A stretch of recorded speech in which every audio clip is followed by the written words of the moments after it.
Hi everyone, it's Helen here from Helen Chapman Handmade Crafts, and today I'd like to share with you this card made using the Jar of Flowers stamp set from Stampin' Up, and we're going to do a little bit of colouring with the stamping blends. Now the card base is created from purple posy cardstock, and this measures 14.9 by 21 centimetres. And I've scored it at 10.5 along the long edge. We can fold and burnish that.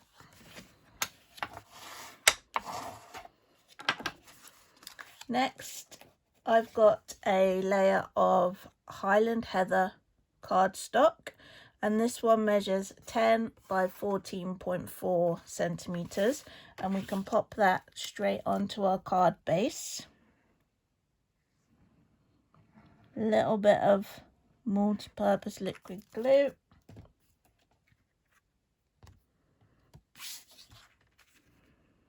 And trying to get that as central as we can.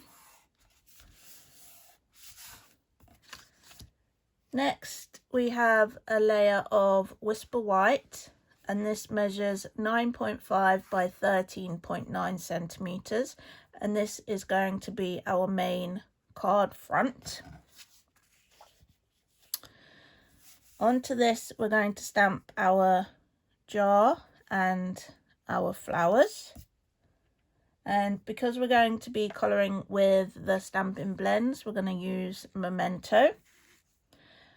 And I'll show you the stamp set quickly. This is the Jar of Flowers stamp set.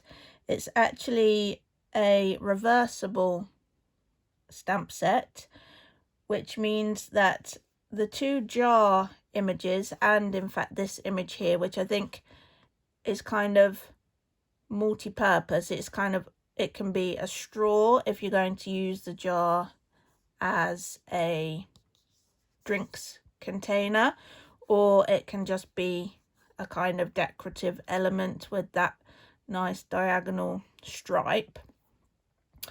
And what you can do is you can stamp your jar, and then you can use the reverse of either of the jar stamps to fill in the jar, which means you can either have a coloured jar, or if you use the smaller one on the larger jar, you get kind of a water level line, which looks really good. You get the little lid as well, which is really cute. And I like the fact that you get 4 different flower images. You've got the one with the tulips, the one with the sunflowers, the one with the roses, this one. Kind of struggling to figure out what flowers they are, but I mean, they're beautiful. Yeah, that one. It's kind of got some little berries and some cute foliage as well, so you could even use that for Christmas or something. But yeah, they're really nice. Now I'm going to start off by stamping the jar.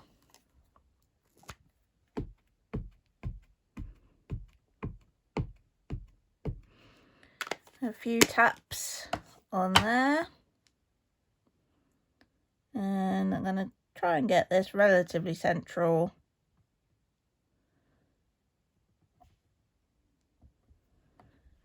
A few seconds of pressure.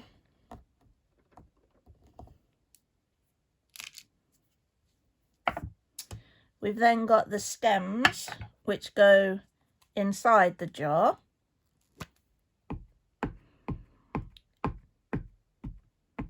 And you can see one of the edges is completely straight, so that you're going to line that up with the top of your jar. Now, unfortunately, the camera is exactly where I'd like to put my head to get over this and check, but I hope you'll forgive me if it's not quite right. Oh, not bad, not bad. And then I've chosen the tulip bunch.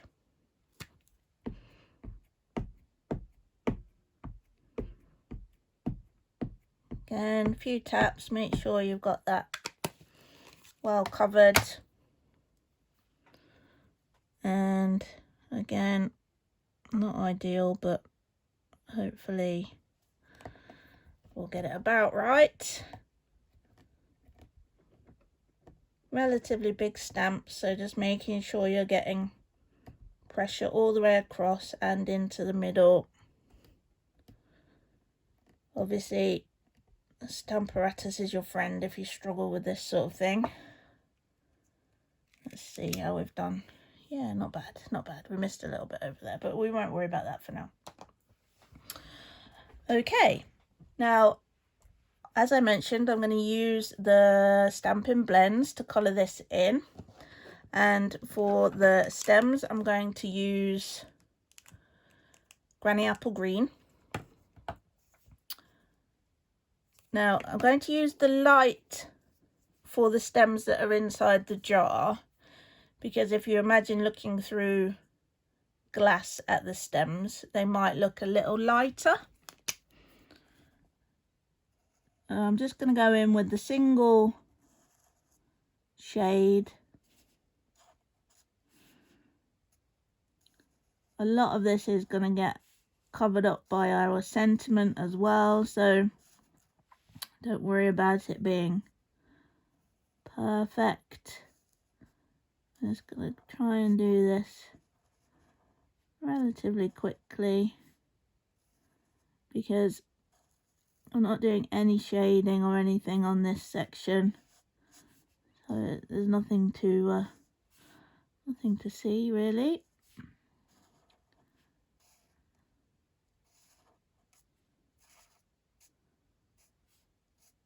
Okay, now for the leaves that are outside of the jar, I'm going to do a little bit of shading, but as you can see, they're not that big, so there's not a vast amount of room for shading. I'll just do the tiny little stems that we can see as well. I think that's one. That's one. Is that all the stems? I think so. And then with the main, oh, I think we might have a couple coming down here as well, look. Don't get too hung up on it. I'm just going to follow the line of the centre, the central vein of the leaf, if you like. And then I'm going to go in with the light Granny Apple Green and just blend that out a little bit. Again, not a massive amount of, I think that leaf's coming down there, isn't it? Not a massive amount of shading to be done on these leaves.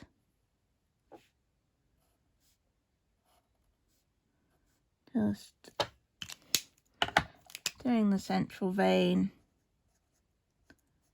and then blending out with the light.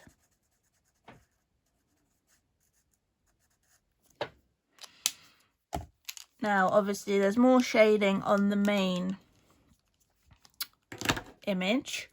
I didn't do any shading on the bits that I've done in Purple Posy, so we'll just get those done quickly and then I'm just going to go in with the light Purple Posy, I think.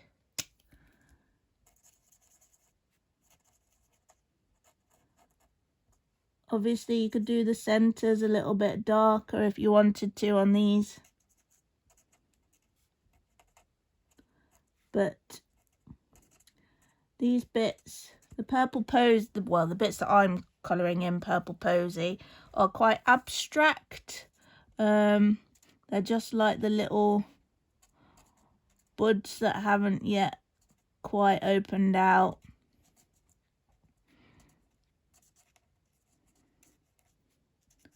So I'm just gonna colour those quite quickly, quite roughly.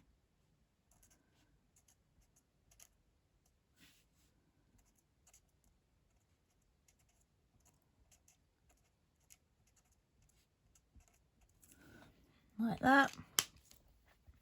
And that's just a really nice pale colour.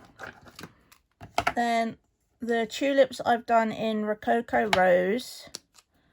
So I'm going to take the dark and I'm just going to edge it, and where you'd get some shadow from the other petals, just going to put a bit of dark in there, and then circular motions and backwards and forwards motions just to blend that.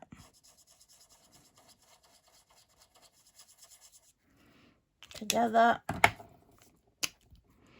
Again, this one here would probably be a bit darker because you've got, it's in the shadow of the other petals.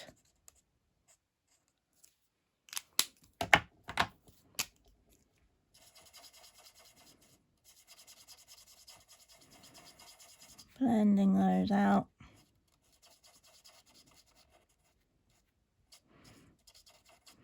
And I am by no means an expert colorist, if that's the word. I think what's important with using Stampin' blends is partly practice, but also find an image that you really like, and that's going to encourage you to practice and encourage you to get it right. If you're really stuck for ideas on how to do your shading, one of the best tips I find is to just do an internet search for an image of whatever it is you're trying to shade, and just have a look at the natural shading that occurs. You know, if it's flowers, if the flowers are in bud, they're often darker, aren't they? And as the bloom gets older, they often lighten. So just get some hints and tips from the real world. Finally, we've got these more open flowers, and I'm going to use the Highland Heather on these ones. And it's a very similar technique. Anywhere where you've got a petal behind another, you're going to get some shadowing.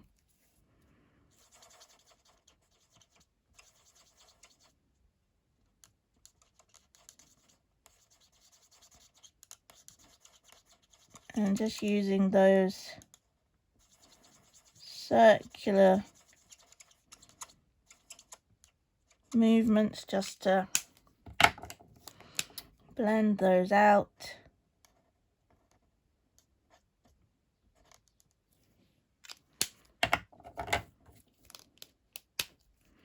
And it really is as kind of simple or as complex as you want to make it. No one's expecting your cards to look like a photographic image, so don't be too hard on yourself with it. All you're really looking to do is make sure you've got some slightly different tones, just so that your image doesn't look completely flat, really. That's all you're aiming for.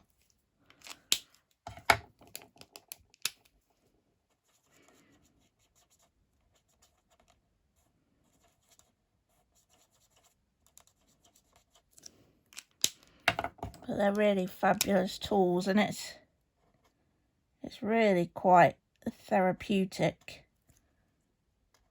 You see, that one would be hidden slightly behind that tulip, so I've added an extra little bit of dark just at the side there.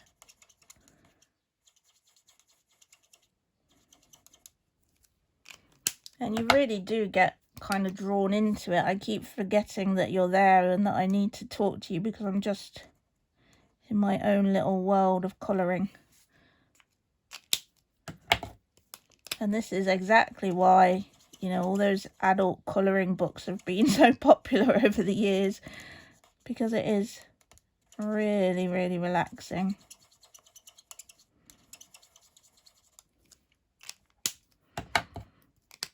And some people actually create their own colouring books, just stamping a whole host of images in memento, either in a book or just on separate sheets when you've got time, and then just coming back to them and colouring them whenever you feel like it. I'm just going to pop that, I think that's an extra stem there that I've missed, and maybe one there as well. Okay, right, that's our colouring. I hope that you're convinced that it's not as difficult as you think, hopefully, maybe.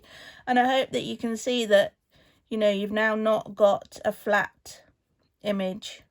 You've got an image with some depth and some different tones, and that helps to make it look more realistic, but also that it wasn't really that tricky. Next, we're going to move on to our sentiment, and I've mirrored the card base, and I've done Purple Posy, then Highland Heather, then Whisper White, and I've used the stitched rectangle dies. So I'll cut out my piece of Purple Posy.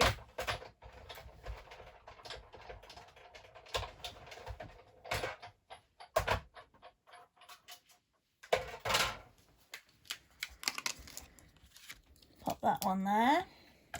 Then Highland Heather.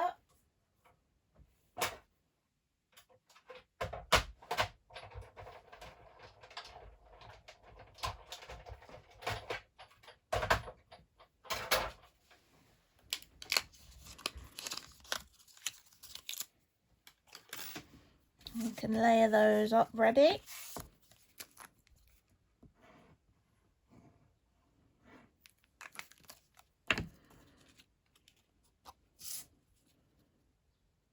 Trying to get that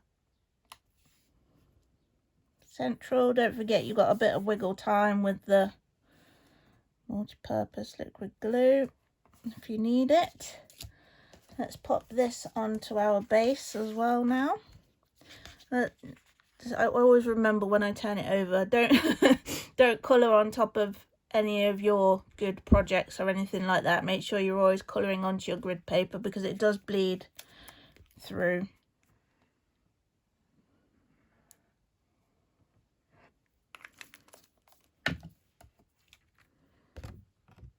Always gives me a nice reminder to mention that when I flip it over to stick it on. Okay. And I was quite surprised that once you build this up, it takes up quite a big chunk of your card. I think you sort of think they're quite small images, but when you build them up like this, you know, they really can be your focal image. But at the same time, you know, you could just use the bloom section and you could do a strip of those down the side of your card. You could do a little border. You could do all sorts of things. This stamp set does have a coordinating punch as well, that punches out the jar, which is really cute. And there are actually some shaker domes for the jars as well. They look really nice. Okay, I'm using this Just Because sentiment, which is actually from the Lovely You stamp set. There aren't any sentiments in the Jar of Flowers stamp set, and I'm going to stamp this in Highland Heather.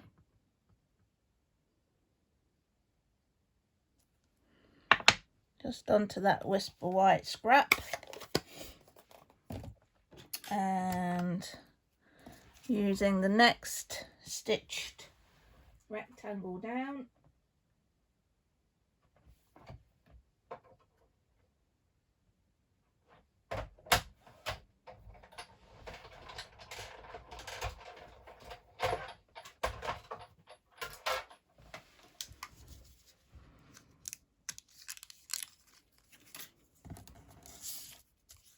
Popping that onto these other layers.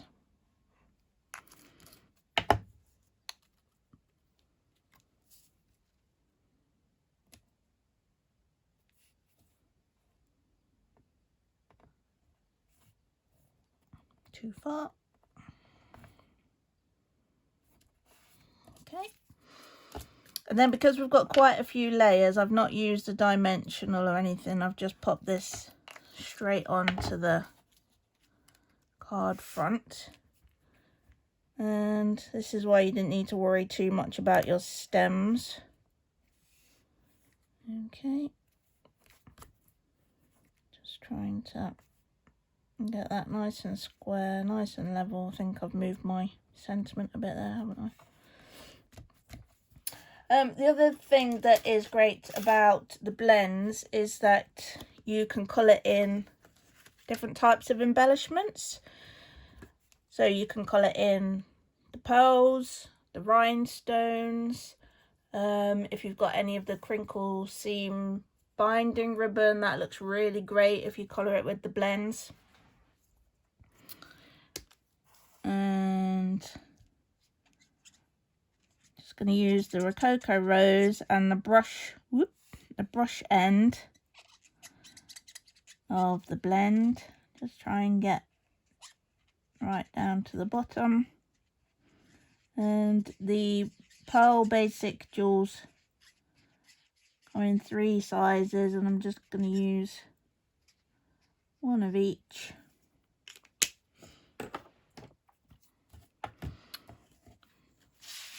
Picking, you can see where I've coloured. I very rarely use them without colouring them in, as you can see. Let's see if we can grab that one. Has it still got it sticky? I think it has. Popping that one down there.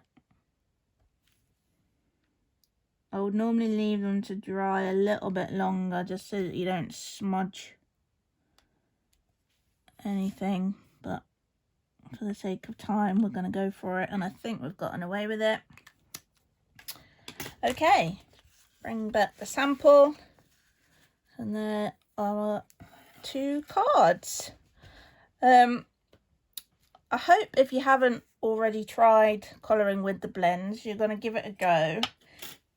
It's much easier than you think. Don't get hung up on it. Find some images that you really like. That's going to encourage you to practice. Practice, practice, practice. And if you need inspiration for where the shading should be, just look at a picture or look at something in real life.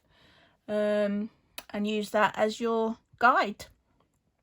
There is a blog post for this card. I'll pop the link to that in the description below this video. Don't forget that we are still in June, which means there's loads and loads and loads of fabulous promotions available. If you have a really large order to place, or if you would like me to run an online workshop for you or anything like that, there's currently the chance to earn extra Stampin' rewards. If you have considered joining Stampin' Up before, now is an absolutely incredible time to do it. The starter kit is always good value. You normally choose £130 worth of product. You pay £99 for it, which includes P&P, which is obviously a great deal. However, during June, you also get to choose an extra free bundle. Now, these are the Stamp and Die bundles, or the Stamp and Punch bundles that you can find in the catalogue. And these cost up to £55.75, and you will be able to choose one of those for free, which means you could be getting up to £185.75 worth of product delivered to you for £99. Incredible. Absolutely fabulous. If you've got any questions, please feel free to email me. It's helen@papercraftlife.com. There's more information on my website, which is papercraftlife.com, as you may have guessed. I hope you've enjoyed this video. If you have, give it a little like. If you haven't already subscribed, then please do so. You'll be notified when I upload more ideas and inspiration for you. Thanks ever so much for watching, and I hope to see you soon. Bye for now.